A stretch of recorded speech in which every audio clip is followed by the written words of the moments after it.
शिवसेनेचे सचिव नवनिर्वाचित आमदार आदरणीय मिलिंदजी नार्वेकर हे सिंधुदुर्गाच्या दौऱ्यावर त्या ठिकाणी येत आहेत। तिन्ही मतदारसंघामध्ये बैठका त्या ठिकाणी त्या निमित्तानं आयोजित केलेल्या आहेत। पहिली बैठक सावंतवाडी मतदारसंघाची आराध्य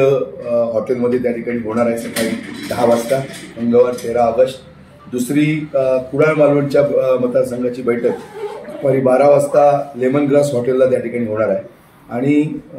दुपारी 2:30 वाजता कणकवली देवगड वैभववाडी मतदारसंघाची बैठक ही विजय भवनला या ठिकाणी होणार आहे। आणि या बैठकीमध्ये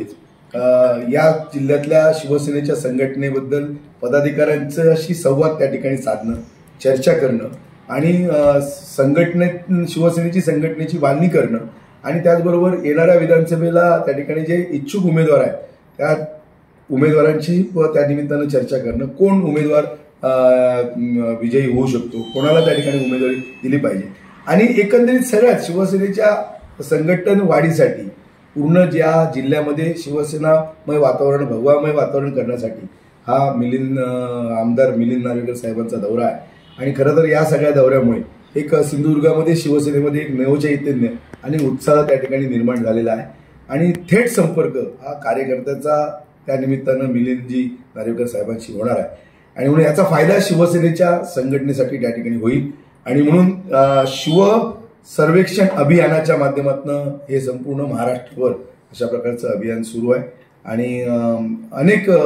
शिवसेनेतले सर्व पदाधिकारी, जिल्हा प्रमुख असतील, उपजिल्हा प्रमुख असतील, तालुका प्रमुख असतील, शाखा प्रमुख असतील, विभाग प्रमुख असतील, महिला शिवसेना असेल, युवा सेना असेल आणि बेसिक शिवसेना, हे सगळे त्या ठिकाणी या निमित्तानं त्या मतदारसंघामध्ये त्या बैठका आहेत आणि त्यामुळे तशा प्रकारच्या बैठका होऊन एक संघटनेबद्दलचा एक संपूर्ण अहवाल या निमित्तानं मिलिंदजी नार्वेकर साहेबांकडे या निमित्तानं जाणार आहे आणि तशा पद्धतीनं त्यावर त्या ठिकाणी भविष्यातले निर्णय हे त्या ठिकाणी होणार आहेत।